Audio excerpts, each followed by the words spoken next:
10 Deep Woods Encounters. 1. The Light Under the Ice. I was running a midwinter survey of the headwater streams below Mount Sterling when I found the light. It was a routine assignment, measuring flow rates, checking ice thickness, filling in numbers on a clipboard that no one would ever raid. The pool where I stopped was a black oval of ice tucked against a granite outcropping, shaded by overhanging hemlocks. When I knelt and scraped the snow away to check the thickness, I saw it. A pale, blue-white glow beneath the ice, the size of a dinner plate, perfectly still. My first thought was a dropped flashlight, some piece of gear that had fallen through a weak spot and settled at the bottom. But the ice above it was flawless. No cracks, no holes, no bubbles in the frozen layers. Just 18 inches of black, glassy ice, and beneath it, this silent, steady glow. I pressed my palm flat against the surface and the light pulsed. Once, a slow, deliberate throb of brightness that swelled and faded. I felt it in my chest before I understood what was happening. My heart stuttered, caught itself, and then synced to the light's rhythm for 3 long, terrible beats before I yanked my hand away. I marked the coordinates and came back the next morning with an ice auger and a waterproof flashlight. The temperature had dropped further overnight, the kind of dry, biting cold that makes trees crack like rifle shots. The pool should have been frozen even thicker. Instead, the ice was thinner than the day before, and the light had moved. Not far, maybe 3 feet to the left, now positioned directly beneath the overhanging hemlock. It was brighter too, and I could see that it wasn't a single source, but a cluster of smaller lights arranged in a loose, uneven scatter. I fired up the auger and drilled. When the bit punched through, the water that welled up was wrong. Too clear, too thick. It moved with a syrup's slow reluctance, and it steamed faintly in the cold air, though my thermometer said the water was just above freezing. I lay flat on the ice and aimed my flashlight down through the hole. The pool was deep, impossibly deep. The beam speared through the clear, dense water and kept going, 20 feet, 30 feet, until the sides of the pool fell away into a wide, dark emptiness that had no business existing beneath a mountain stream. And inside that darkness, shapes moved. Long, pale forms swimming in slow, languid spirals. Human-shaped, or nearly so, but elongated, their limbs trailing like strands of silk. They were all facing downward, swimming deeper into a blackness that my light couldn't bottom. Their backs turned to the surface, to the ice, to me.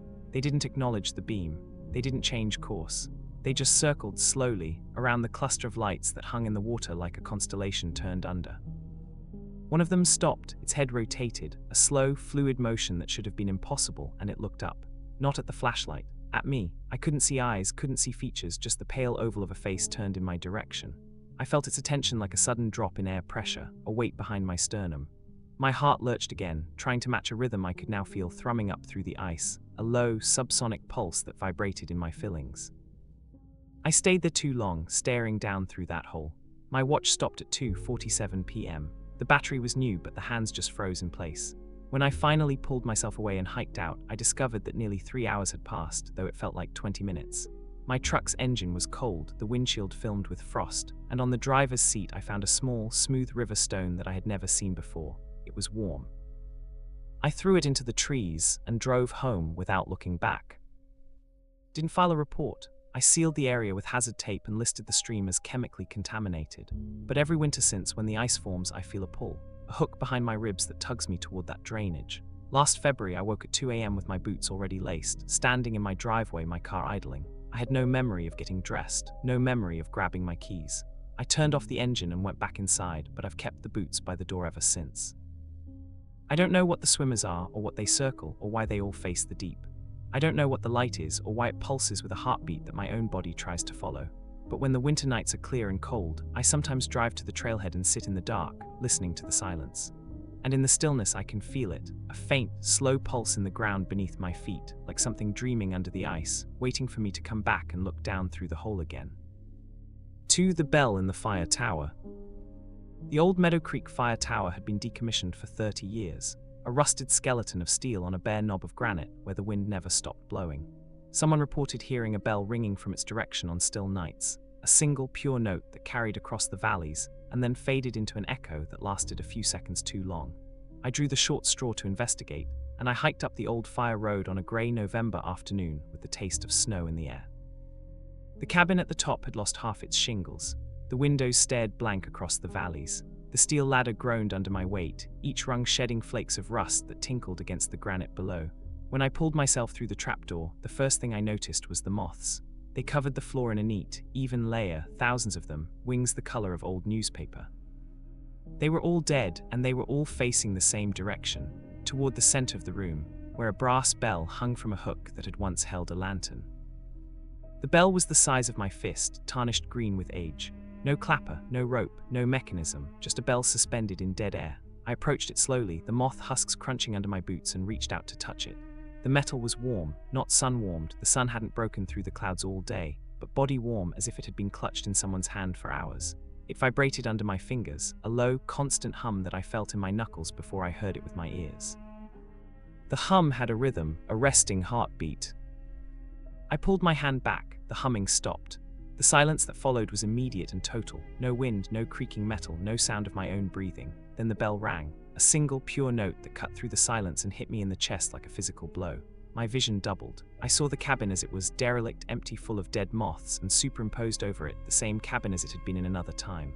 The windows were whole. A lantern hung where the bell now swung. A young ranger sat at a wooden desk, writing in a logbook, a rifle leaning against his chair. He looked up from his writing, and his eyes met mine across the decades. His mouth opened in a warning I couldn't hear. The bell rang again. The young ranger was standing now, the rifle in his hands, backing toward the trapdoor as something moved up the ladder. I couldn't see what it was, only a thickening of the shadows near the trapdoor, a quality of darkness that swallowed the edges of the room. The ranger fired, worked the bolt, fired again. The shadows didn't stop. They reached him, and the lantern flickered, and his mouth opened in a silent scream, and then he was simply not there. The lantern went out. The cabin was empty again, just dead moths and an overturned chair. The date on the logbook in my vision read October 17, 1952. I knew that date. That was the night Ranger Harold Kemp had vanished from the Meadow Creek Tower. His body was never found. The official report said he'd walked off the job, but there was a note in the file, a single line that some clerk had typed and then tried to cross out. Radio transmission received at 23:47. Subject incoherent. Kept repeating the bell, the bell. The bell rang a third time, and I felt a pull, a physical tug behind my navel, as if the sound were trying to drag me sideways through time. I grabbed the bell. The metal was burning hot now. I ripped it from its hook and threw it out the shattered window. It arced into the grey sky and fell. I heard it hit the rocks below with a single, sour note, and then the cabin was just a cabin again. The wind returned. The moths rustled. My heart hammered in my chest. I climbed down and searched the rocks at the base of the tower. The bell was gone. No brass, no debris, nothing but granite and dead grass and a single crow feather lying where the bell should have landed. I picked it up. It was warm. 2 weeks ago, a hiker found a logbook wedged in a crack in the tower's concrete foundation.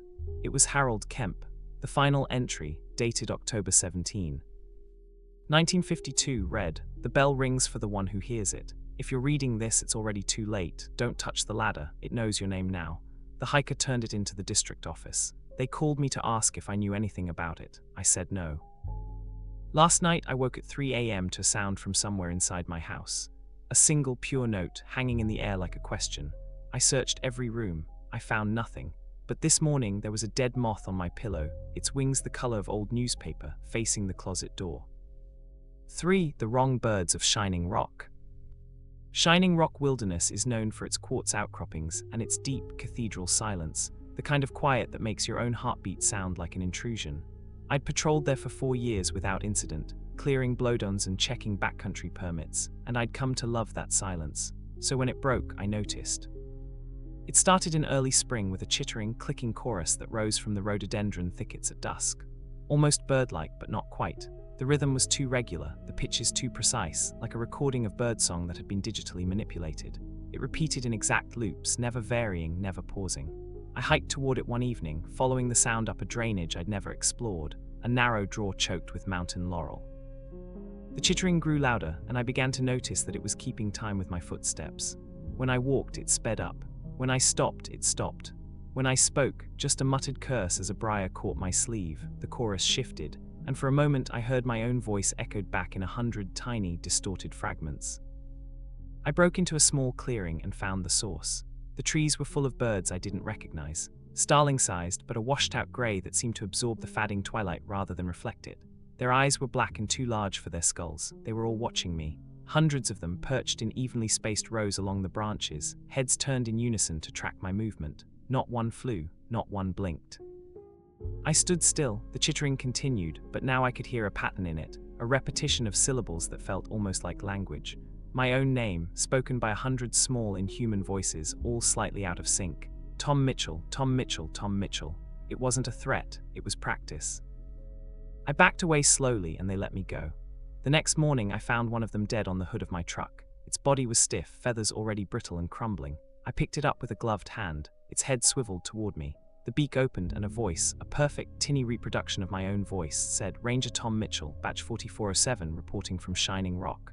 Then it crumbled to dust, leaving behind a faint, greasy residue that smelled like ozone. I reported it to the district biologist, who laughed. But a week later, I found a nest hanging from the rafters of my equipment shed. It was woven into a perfect spiral, twigs placed with obsessive precision. Inside were 3 human teeth and a pocket knife engraved with initials I didn't recognize. The teeth were still warm. When I picked one up, I heard a faint, tinny echo, the same chittering chorus, and buried within it, my own name spoken very small, as if the sound had been pressed into the enamel. I burned the nest, I burned the shed. I took a leave of absence and drove to the coast where the birds are just birds. But last week, I saw a pale grey bird sitting on a telephone wire outside my motel room. It watched me through the window for an hour, head cocked, beak opening and closing in silent mimicry. When I finally closed the curtains, I heard a sound from the parking lot, a chorus of tiny clicking voices, saying my name over and over, getting the inflection exactly right. They aren't just learning anymore, they are waiting for something, and I think when they're ready, they'll stop practicing and start speaking. 4. The dead air of Hemlock Knob. The fire lookout on Hemlock Knob was a relic from the 1930s, a glass-walled box perched on a stone foundation at the summit of a mountain that saw maybe 3 hikers a year. I was sent up for a week-long solo shift to monitor a dry lightning system moving through the district, a stint of utter isolation that I usually treasured. The routine was simple: scan the horizon every hour, log the weather, listen to the radio chatter from the valley stations. By the 3rd night, the lightning had passed, and the mountain was wrapped in a fog so thick the beacon light at the base of the tower was just a milky smear. That was when I noticed the radio had gone silent. Not broken, the power light glowed green and the needle jumped when I keyed the mic. But the usual evening check-ins from the district office never came. No static, no distant voices from other lookouts, just a smooth, velvety silence that seemed to absorb even the hum of the equipment. I tapped the speaker, twisted the squelch, cycled through the frequencies. Nothing. Then at exactly 11:14 p.m. a voice came through. It was my own voice. Hemlock Knob log entry, wind northwest at 5 knots. Visibility 0, all quiet. It was a recording of the report I'd given 3 hours earlier, but there was no recording function on this model. The voice was slightly distorted, the pitch flattened, the pauses between words stretched too long. I keyed the mic and asked for identification. The radio clicked and my own voice answered again, this time with a sentence I hadn't spoken. "The tower is empty, no one is here." I set the mic down and stepped back. The fog pressed against the glass like a held breath. The radio clicked again. "The tower is empty, no one is here, the tower is empty, no one is here." It looped, my voice degrading with each repetition, the words blurring into a low, droning murmur that was almost a chant. Then it stopped. The green power light flickered once and went dark. The silence that followed was deeper than before, a physical pressure against my eardrums. I decided to physically check the beacon at the base of the tower. I pulled on my jacket and opened the trapdoor. The stone steps were slick with condensation, and the fog was so dense my flashlight couldn't reach the bottom. Halfway down, I heard footsteps above me. Inside the lookout, a slow, deliberate tread crossing the wooden floor directly over my head. I froze, listening. The footsteps stopped. Then the trapdoor at the top of the stairs slammed shut, and I heard the bolt slide home from the inside. I scrambled back up and shoved against the door. It didn't budge. I pounded, shouted, threw my shoulder against the wood until my arm went numb. Inside the lookout, my radio crackled to life again, muffled through the door. My own voice, now barely recognizable, whispered, "No one is here, no one is here." Then very softly, a second voice joined in, a child's voice, thin and distant, speaking in a language I didn't recognize. It was coming from the radio, but it sounded like it was inside the lookout with me, moving around the room. I spent the rest of the night on the stairs, back pressed against the cold stone, listening to those 2 voices trade phrases I couldn't understand. The child's voice laughed once, a bright, bubbling sound that was utterly wrong in that place, and then the radio cut out for good. The bolt slid back with a sharp clack and the trapdoor swung open on its own. The first grey light of dawn was seeping through the fog. I climbed into the lookout. The radio was warm to the touch. On the desk next to it lay a small, smooth river stone that hadn't been there before. It was black, polished to a high gloss, and when I lifted it, I felt a faint vibration, like a heartbeat. I packed my gear and hiked down before my shift was officially over. I told the district supervisor that the radio had malfunctioned and that I'd felt unsafe. He didn't ask questions, but when I emptied my pack at home, the black stone was still there, tucked into a side pocket I never used. Every few nights it vibrates, 3 short pulses, then 2 long ones, then a pause. It's a pattern. I don't know what it's signaling or to whom. But sometimes, when I'm half asleep, I hear my own voice whispering from the stone, and I understand now that the radio didn't record me. Something else was speaking through the radio, and it's not finished. 5. The radio voice of Clingman's Dome. The Clingman's Dome observation tower is a spiraling concrete ramp that rises above the spruce fir forest, and at night when the tourists are gone and the gates are locked, it's the loneliest place in the Smokies. I was closing the gate one October evening, the sun already below the ridge and the sky fading to a deep bruised purple, when my handheld radio crackled to life. The signal was weak, the voice barely cutting through the static. Ranger Donovan. Please respond. My name, but the voice wasn't anyone I knew. It was flat, affectless, with an artificial quality that reminded me of a text-to-speech program. I keyed the mic and asked who was calling. The radio hissed for a long moment and then the voice returned. Ranger Donovan, you are still on the mountain. You have always been on the mountain. Please confirm your location. Each syllable given exactly equal weight. I told them I was at the dome parking lot, closing up for the night. The radio crackled. Negative. You are at coordinates 35.5628 minus 83.4986, elevation 6,643 feet. You have been at these coordinates for 7 hours, 12 minutes and 43 seconds. You have not moved. My blood chilled. Those were the exact coordinates of the observation tower's summit. I was a quarter mile away, standing next to my truck. I looked up at the spiral ramp, a pale curve against the darkening sky. The tower was empty as far as I could see, just concrete and the last orange band of light on the horizon. But the air around it seemed to shimmer, a heat miracle quality though the temperature was near freezing. I keyed the radio again. Who is this? The voice responded immediately. We see you now. You are looking at the tower is looking at you. There is no difference between the observer and the observed. Please confirm your coordinates. I didn't respond. I got in my truck and started the engine. As I pulled out of the parking lot, the radio emitted a high-pitched tone that made my teeth ache and my vision blur. The tone held for maybe 10 seconds, and then the radio went dead. The next morning, I checked the radio logs. No record of any transmission the previous night, but my handheld's internal memory showed an incoming signal at 7:43 p.m., duration 4 minutes and 12 seconds. The source frequency wasn't a number. It was a symbol, a spiral that pulsed on the LCD screen before fading.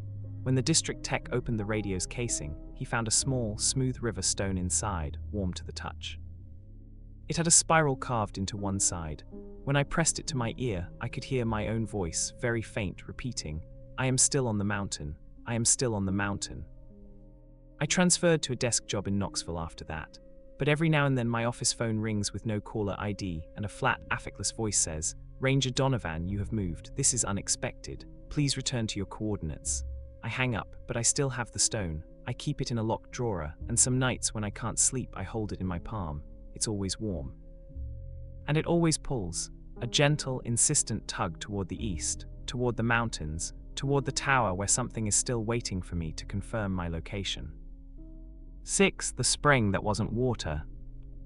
There's a spring in the Unaka Mountain wilderness that the old maps call Sweetwater, though no one I asked could tell me why.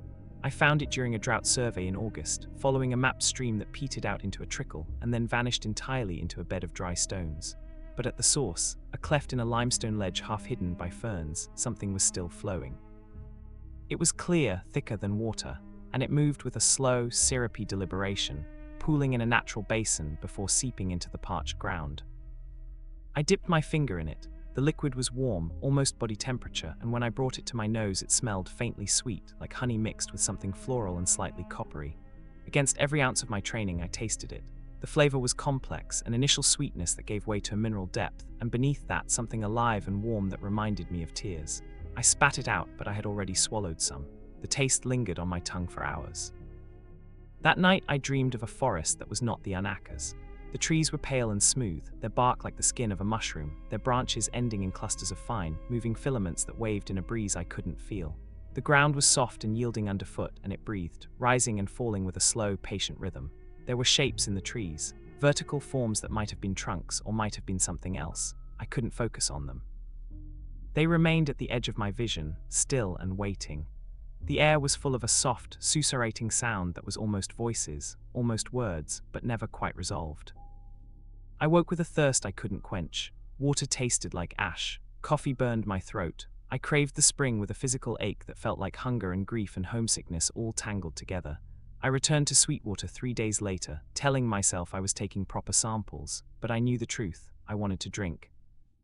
The spring was still flowing, unchanged by the drought, and now I could see that the cleft in the limestone wasn't natural. It had been carved, widened over centuries by human hands that had left their marks in the stone.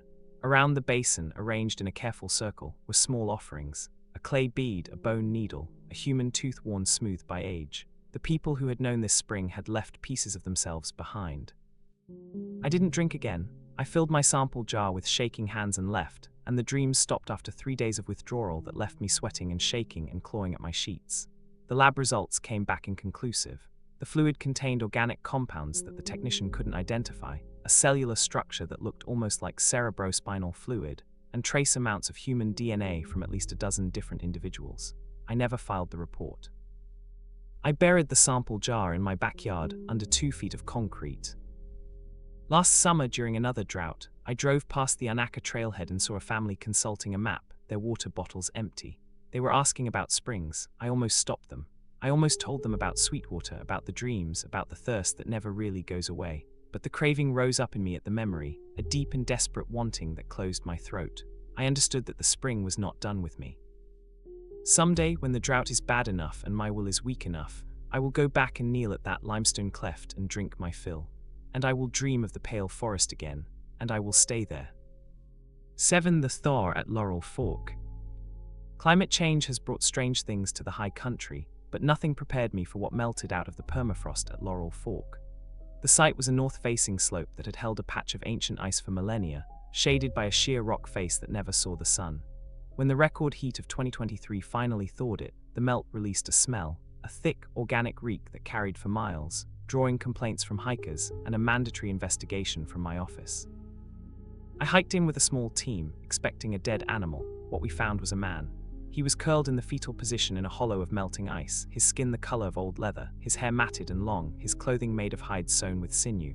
The preservation was extraordinary. You could see the pores in his skin, the faint blue of old tattoos on his forearms. He had been in the ice for a very long time. Archaeological, not forensic. When we rolled him onto his back to begin documentation, his eyes opened.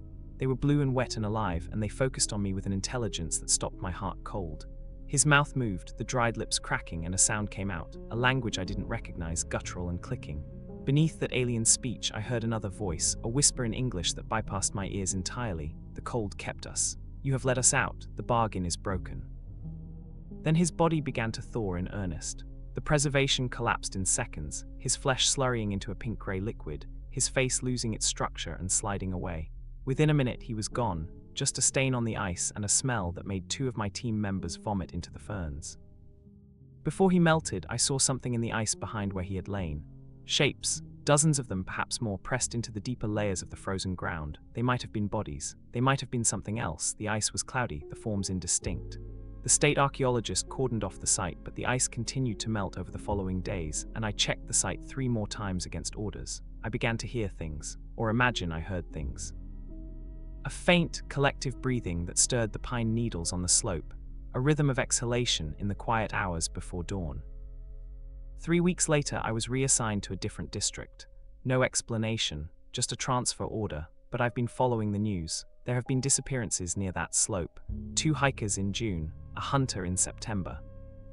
A family of 4 camping off-trail in October. No bodies found, just their gear, arranged in neat piles at the edge of the thaw zone. Last month, a colleague emailed me a photo. The slope is now ice-free, covered in a carpet of pale green moss that glows faintly in the twilight. The moss is growing in patterns, spirals, concentric circles, shapes that look almost like letters. The email caption read, "It's spreading. Do you know anything about this?" I haven't replied. I don't know how to explain that the cold was not preservation. It was a cage, and the warmth has opened the door. 8. The silence at the Hawk Watch. Every autumn, rangers staff the Hawk Watch at Grandfather Mountain, counting raptors as they migrate south along the ridge. I'd done it for 7 seasons and I knew the rhythms by heart. The broadwings came first, dark silhouettes against the cumulus clouds, riding the thermals in great spiraling kettles. On October 12th of my 8th season, the hawks stopped. One moment the sky was full of them, dozens, maybe 100 broadwings swirling over the eastern ridge, their high, thin cries carrying on the wind. The next moment they were gone. Every single bird vanished in the space of a breath. The sky was empty, a blank blue dome stretching from horizon to horizon without a single speck of motion. The silence that followed was immediate and absolute. No wind, no insects, no distant hum of traffic, just a pressing, physical quiet. I looked at my partner, a veteran counter named Estes. His face had gone grey. "The quiet," he said. "I've never heard it this quiet." Then the sun went wrong. Still bright, but the light changed quality, becoming thin and brittle, the color of weak tea. Shadows stretched in directions that didn't match the sun's position, pooling at the base of the observation platform like dark liquid. I began to hear something, a low, throbbing hum that I felt in my fillings before I heard it with my ears. It was coming from the ground, from the mountain itself. Estes grabbed my arm. "Look north." I raised my binoculars. A cloud was moving toward us, low and fast and wrong. It was black, a churning mass of absolute darkness that blotted out the sky behind it. It moved against the wind, and as it approached, the humming grew louder, resolving into a chorus of clicks and drones. The cloud was composed of thousands of individual shapes, each one small and dark and moving with a rapid vibrating motion. Not birds, not insects, something in between. The cloud passed directly over the platform and the world went dark. Not the darkness of night, but a deeper, pressing darkness that felt like being buried. The humming was inside my head now. I didn't hear words. I felt them, a pressure, a meaning that bypassed language entirely. It was the sense of a door opening, a threshold crossed, an arrival. When the cloud passed and the light returned, Estes was gone. His binoculars lay on the platform, the strap still warm. His clipboard was propped against the railing, the day's count half finished, the last entry a shaky scrawl that read simply, "They are here." His coffee was still steaming in its thermos. The search team scoured grandfather for 3 days. They found nothing. The official report said he fell. I know better. Every autumn since, I watched the sky with a dread I can't name. Last September I was back at the Hawk Watch, my first time since that day, and for 3 minutes the silence came again. The birds vanished, the sun dimmed. A single dark shape detached from a passing cloud and circled directly above me before rejoining the mass. It was looking for me. I think it remembers that I was there when the door opened. And I think, eventually, it will come back for a longer look. 9. The roots of the old stone house. Deep in the Cherokee National Forest, off an unmarked trail that doesn't appear on any official map, there's a stone house with no record of construction. The walls are dry-stacked granite, fitted with a precision that predates European settlement by thousands of years. The roof is a single slab of slate that must weigh 10 tons. The interior is a single room, empty except for a massive tree root that grows through the center of the dirt floor. The root is as thick as a man's waist, gnarled and ancient, its bark a dark, sweating brown that glistens faintly even when there's no light to reflect. It rises from the floor and vanishes into the ceiling.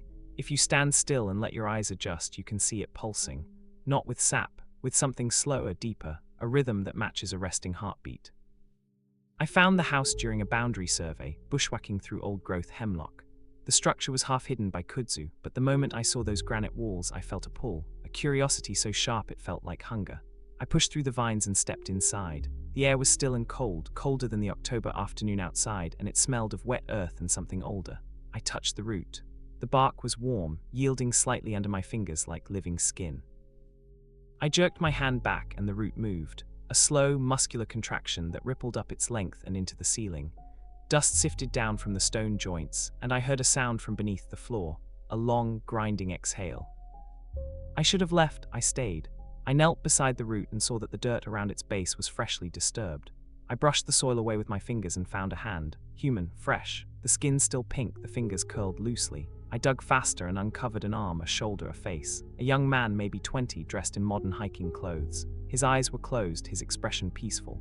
The root's fine, hair-like tendrils were woven into the skin of his chest. He was still breathing. The root was breathing with him, their rhythms synchronized.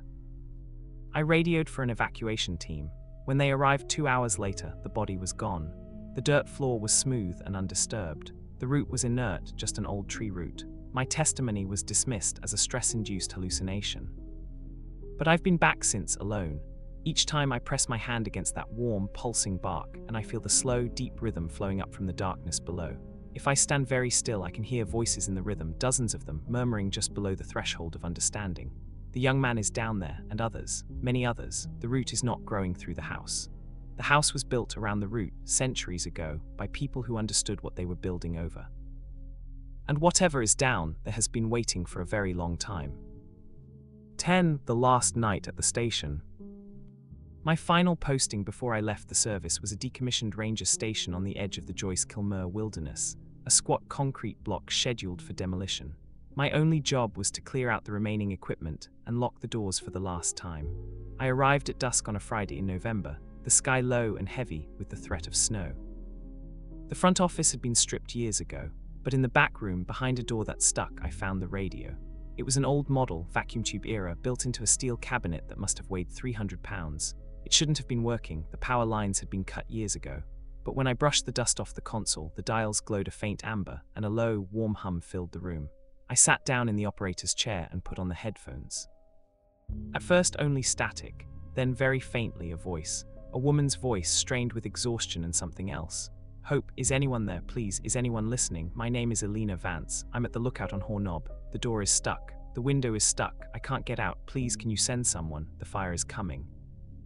I knew that name. Elena Vance was the ranger who had died in the Hornob lookout fire in 1967. Her body had been found in the ashes, her hands pressed against the door. I keyed the mic, my voice unsteady. This is Ranger Thomas Mitchell, United States Forest Service. Identify yourself. The static swelled and receded. Her voice returned, clearer now. My name is Elena Vance. I'm at the Hornob lookout. It's October 19, 1967. The fire is coming. I can smell the smoke. Please, you have to hurry.